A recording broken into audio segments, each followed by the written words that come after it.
અંદર કઈ શક્તિ હતી? આત્માની કે બીજી? આત્મામાં કેવડી શક્તિ? મનુષ્યએ આટલી ખોજ કરી તો એ આત્માની શક્તિથી કરી. આત્મા કેટલો શક્તિશાળી? તો તમે કેવડા છો?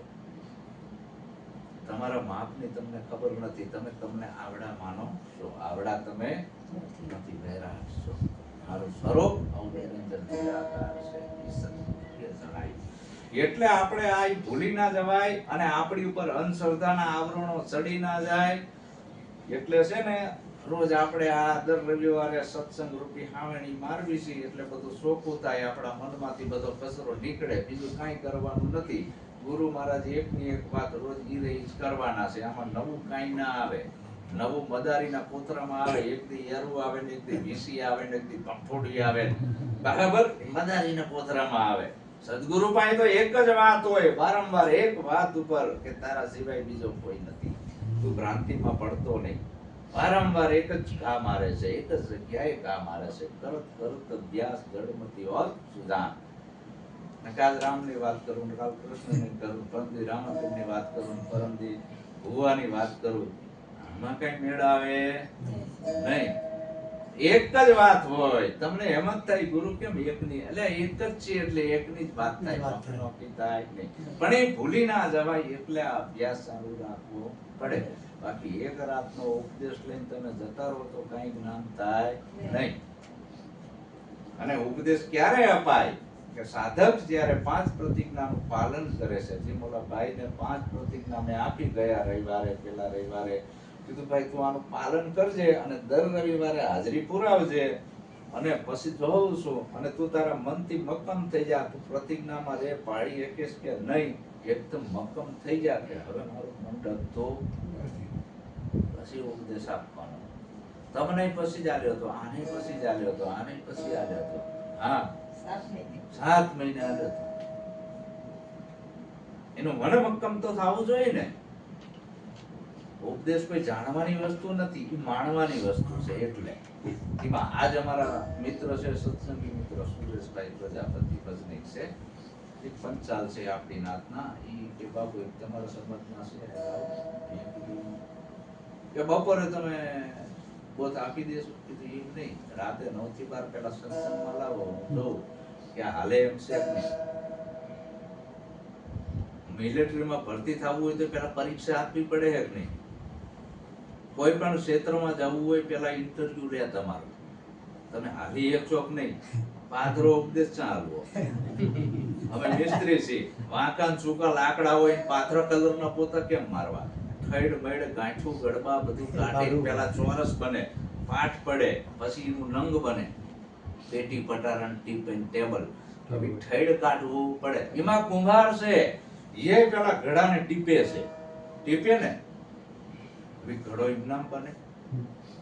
એ માટીને કોદાળીએ ખોદાવવું પડે, કુંભારની બરાબર ખોદે, પછી ખોદીને લાવે, પછી ધોકે ને ધોકે ટીપે, ટીપાવવું પડે. એ ભૂકો કરી નાખે અને અંદર પાણી નાખે, 2 પગેથી કુંભાર ખૂંદે, ખૂંદાવવું પડે, ખૂંદાવવું પડે. અને પછી શું કરે? પીંડા વારે, વારે ચાકડે ચડવું પડે. ચાકડે ચડ્યા પછી ચાકડો એવો ફેરવે, એવો ફેરવે અને પછી એમાંથી કુંભાર છે ને ઘાટ ઘડે છે, અંદર હથેળી રાખે. ઘાટ ઘડતા ઘડતા આ બાજુ ટપલાના ઘા મારે છે, ઠેડ ના રહી જાય, ઠેડ ના રહી જાય, ટપ ટપ ટપ ટપ એવું ઘડે, એવું ઘડે. માટલાને એમ કે આટલું બધું મારે છે ચમ મને કુંભાર, પણ ઘાટ ઘડે છે, મારતા નથી. એનો ઈરાદો એવું નથી ફોડી નાખવું, અંદર હથેળી હોય. કોઈ ગુરુને એવું ના હોય, એ અંદર એના ઉપર આશીર્વાદ જ હોય. સદગુરુ સંતો અંદરથી કોમળ હોય છે.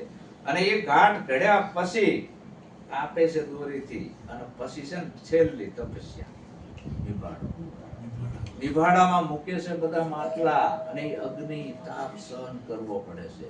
એટલો બધી તાપ સહન કરે અને પછી નિભાડો ઠરે, પછી એ માટલા બહાર કાઢે અને પછી ટંકોરો મારે.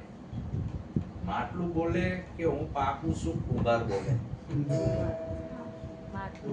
માટલું બોલે કે હું પાકું છું, કુંભાર ના બોલે.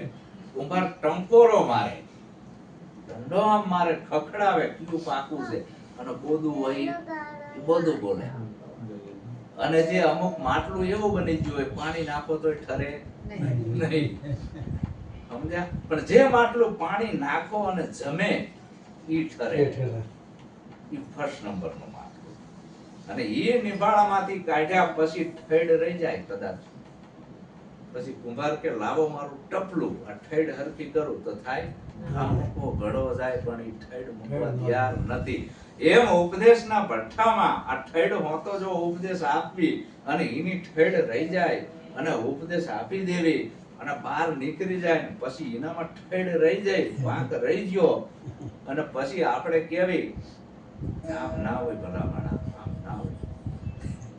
ઈ ઠેડ પછી મૂકવા તૈયાર, આ મૂકો ઘડો જાય પણ ઈ ઠેડ મૂકવા તૈયાર નથી. ગુરુ કુંભાર શિષ્ય કુંભે ઘડી ઘડી કાઢે ખોટ, અંદરથી રાખે હથેળી ને ઉપરથી દે ટપલાની. કારણ કે ગુરુને કાંઈ જરૂર હોતી નથી શિષ્યની.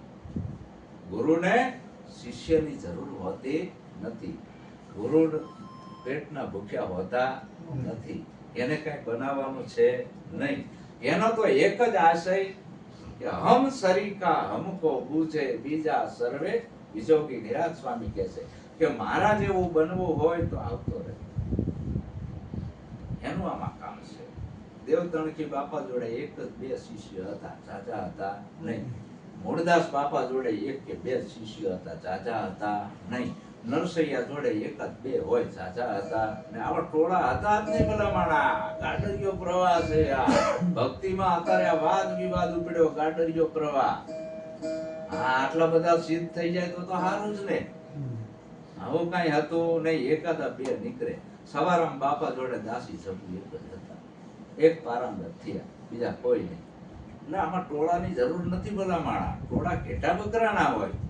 એટલે સદગુરુ ધીમા કહે છે કે તું તારે જો મારા જેવું બનવું હોય તો આય, આય બીજું કાંઈ તને મળશે નહીં. અને બધું છોડવાની તૈયારી હોય તો બધું છોડવું પડે. આ એનું કામ છે. તો આવો રૂડો ભક્તિનો મહિમા છે આપણો.